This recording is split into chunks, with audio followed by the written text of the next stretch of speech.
Panipuri home made. ఈ recipe కావాలంటే కింద కామెంట్స్లో పెట్టండి, చేసి చూపిస్తాను. ఈవినింగ్ స్నాక్ అయితే ఇది.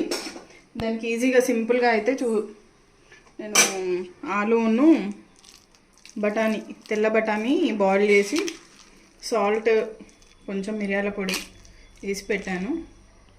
అండ్ ఇది వచ్చేసి మనకి వాటర్, పానీపూరి వాటర్ ప్లేటింగ్ చేసి చూపిస్తా. పానీపూరి రెడీ అయిపోయింది. చాలా ఈజీగా చేసుకోవచ్చు ఇంట్లో.